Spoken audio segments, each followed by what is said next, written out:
Perfect.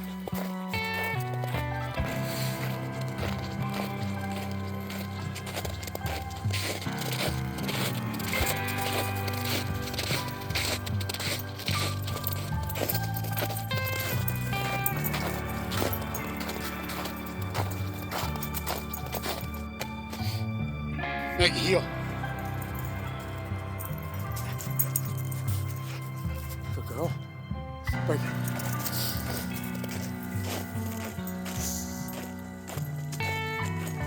Heel. Good girl. Good girl. Yeah, good girl. Good girl. Yeah.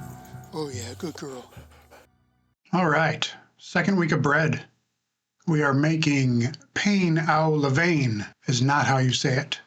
It's actually Pain Au Levain, and that is just the generic French name for sourdough bread. So we're making a very simple sourdough loaf. I've made plenty of sourdough loaves, but this is using a different technique, so we'll see how this one turns out. So for this one, we're actually going to start the night before we want to make the bread with something called a pre-ferment. A pre-ferment is basically just a small portion of the final bread dough that is made several hours before you actually want to make the bread. It normally consists of just a little bit of the flour, water, and either sourdough starter or yeast. What this does is gives the final bread more flavor. It also helps in strengthening the gluten structure, and it also makes the bread keep longer because it raises the acidity level. So now that we've added the sourdough starter, the flour, and water together, we kneaded it a little bit just to bring everything together.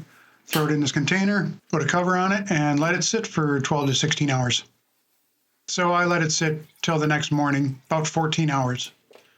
Then we are going to add the pre-ferment to a bowl, pour in the rest of the water, and then we're just kind of squeeze it and mix it around and try to get it incorporated as much as possible into the water. It should come out a little looser than a pancake batter. Then we're going to add the flours, a little bit of rye flour, and then a bunch of all-purpose flour. This batch makes 2 loaves. Then we add the salt, and we'll give it a mix. This tool is called a Danish dough whisk, and it's the best tool I've found to bring dough together. Even better than just using your hands. All right, once there's no flour left, we're going to scrape down the sides, put a cover on it, and let it sit for 30 minutes. And after 30 minutes, we're going to give it 10 to 12 bowl folds, otherwise known as stretch and folds. We're just stretching the dough up, folding it over, give it a quarter turn, repeat, and do that 10 to 12 times, or until it starts giving you resistance. Then we cover it and let it rest for 60 minutes. And then more bowl folds, 10 to 12 or until it gives you too much resistance. And then we cover it and let it rest for another 60 minutes. Now's the fun part. We'll use the dough scraper to scrape it out of the bowl onto a floured work surface. Then we're going to split it into 2. That's sticky. It was a little stickier than what I was expecting, so the first one went a little wonky. So we'll show you the second one. So what we're going to do is just basically fold it all into the center to create a round ball. And you just keep going around. You can see I'm still having trouble with this. I should have put more flour down and just been more prepared for the stickiness. So learn from my mistakes, I guess. So once we're done shaping them, we're going to lay them seam side up and let them sit on the counter for 15 minutes. All right, I got an absolute mess going on here, but that's just me baking. I'm making a flaky pizza dough, and I've got 2 batches of pizza dough proofing right now, so I got a lot going on right now. But basically, we're just going to take these and do the same thing that we did 15 minutes ago. Like that. And this one is going to actually go into a round bowl, and we'll cover that for 2 hours. I'm just using bread loaves, or bread pans here. That.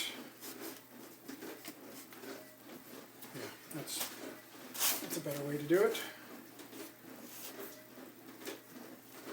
All right, 2 hours, they should be risen and we can bake these things.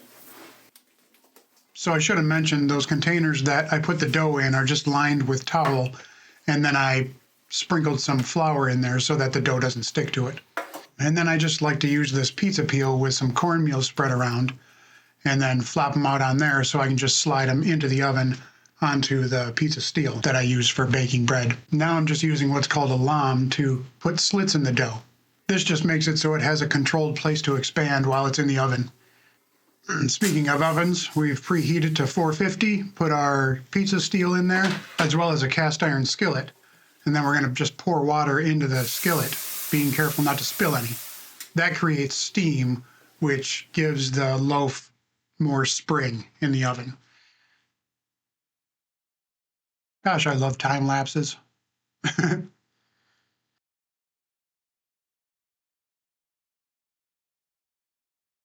Man, that looks good already.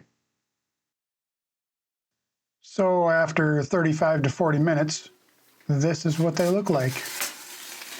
Man, oh man, look at that. That looks beautiful. I bet it's going to taste so good. And we're just going to place them on a rack and let them cool down completely. I made 4 loaves. We gave 3 away. And the other one we had when my parents visited, and we made cinnamon toast, which was amazing. So there we have it. Another successful loaf. Hey, you know how I keep bitching about how cold it is? Well, I found out that our basement is very drafty. These glass block windows were installed incorrectly, to say the least. First, the glass blocks are just sitting on cinder blocks that are turned sideways so that you can see half of the glass blocks are overhanging the hole in the middle of the cinder blocks. And they weren't caulked or sealed or anything underneath. So there's air just pouring in underneath. And the joints between the glass blocks and the cinder blocks wasn't caulked all the way around the sides and top either. And there's a gap between this wood and this metal piece. That air was just flowing right in through there. I caulked all 3 of the windows this morning. But now I just need to address the holes that are in the cinder blocks. This one isn't that bad, but you can see the one in the other room is horrible. You can see the air just coming in. I hadn't actually noticed it that much until this week when it's really cold outside, and I've been working down here with the 3D printer every day. So it's time to get these sealed up. So I decided to use some insulation that I had left over from when I insulated the paint room in the shop. And I just cut it into strips, and then I'm stuffing it down into those holes in the cinder blocks. And after I did this, I realized that I should have taken the paper off, so I went back and did that. And we've noticed quite a difference already since I did this. Maggie was quite interested in what this guy had to say. He was teaching us how to make our own dog food.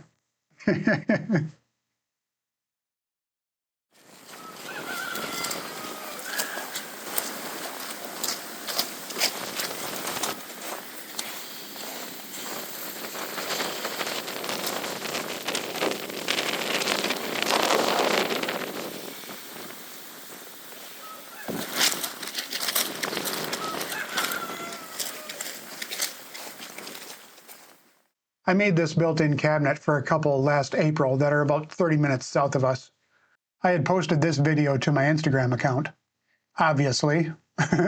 It's made out of alder, and then I stained it. And once I installed this, they wanted me to make some end tables for them. But that was at the time when I actually shut the business down for a few months.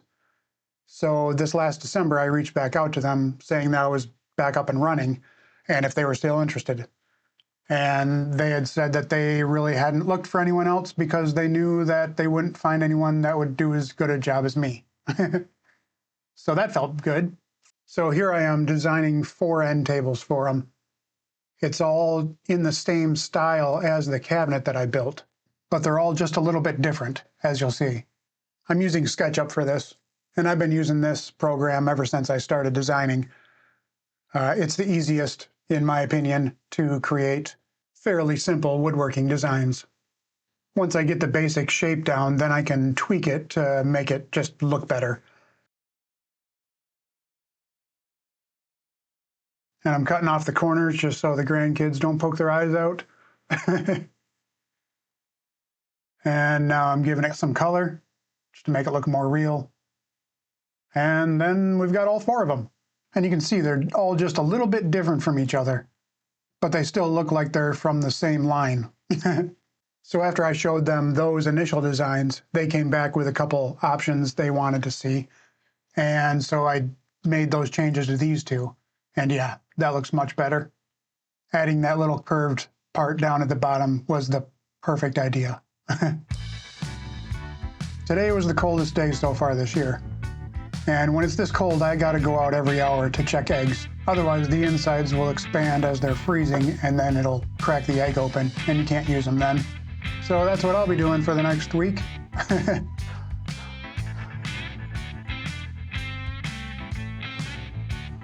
Check you later.